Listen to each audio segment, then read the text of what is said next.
Very good morning and welcome to The Brief. Here's a look at your trending stories this morning. Committee appointed to look into controversial coal purchase.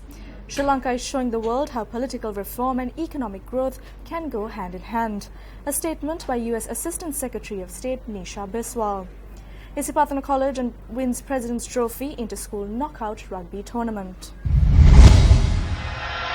A three-member committee has been appointed to look into the situation pertaining to the purchasing of coal. Subject Minister Ranjit Sembalapitia appointed the three-member committee, taking into consideration the allegations that have been raised that irregularity occurred when procuring coal. The Auditor General has already asked for an explanation from the relevant officials as to how a loss amounting 1.8 billion rupees was incurred when purchasing coal for the Lakvijaya power plant in Norichole. The Supreme Court issued a direction after a fundamental rights petition was filed by a private company stating that the transaction took place in violation of tender procedures. The Supreme Court said that it is suitable to call for fresh bids in terms of the law for the supply of coal in keeping with the competitive bidding procedures.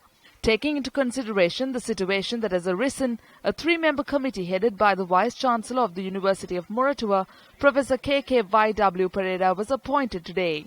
On earlier occasions, Professor K.K.Y.W. Pereira served as the Secretary to the Ministry of Power and Energy and as the Chairman of the Ceylon Electricity Board. Professor Lakshman R. Vatavala and Professor Janaka B. Ekanayaka are the other members of the committee.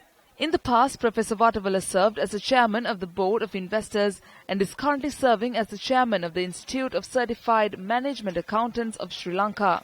Professor Janaka B. Ekanayaka is a professor at the Electronic Engineering Department at the University of Peradeniya. The minister had requested the committee to provide a comprehensive report by the 29th of this month. Sri Lanka is showing the world how political reform and economic growth can go hand in hand. These were the sentiments echoed by U.S. Assistant Secretary of State Nisha Biswal at a reception in Colombo yesterday.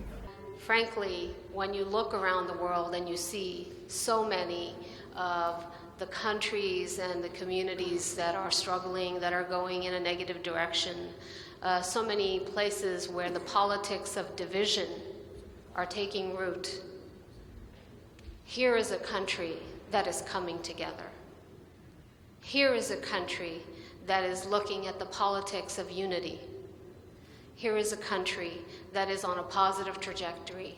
Here is a country that is looking to achieve its potential. This is why this is my 6th trip to Sri Lanka in 20 months.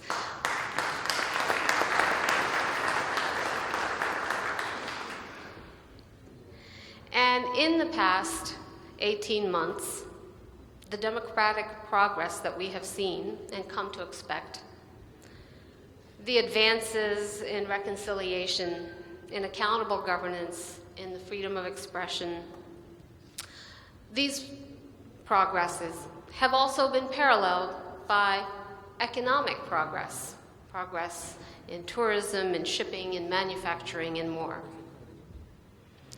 Sri Lanka is showing the world how political reform and economic growth can go hand in hand.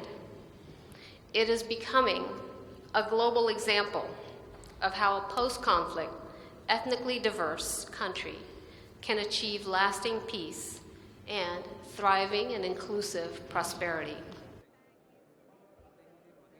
Deputy Minister Iran Vikramaratne, Deputy Minister Harsha De Silva, representatives from the American Chamber of Commerce and other distinguished guests were present for the event. Isipatana College, Colombo beat Royal College Colombo to clinch their 10th President's Cup Knockout Tournament title. The win makes Isipatana College triple champs in the rugby arena as they emerge victorious in the league and sevens tournament as well.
That's a wrap of the brief for today. For the Newsfirst team, I'm Dasnia Thawdar, reminding you to stay briefed.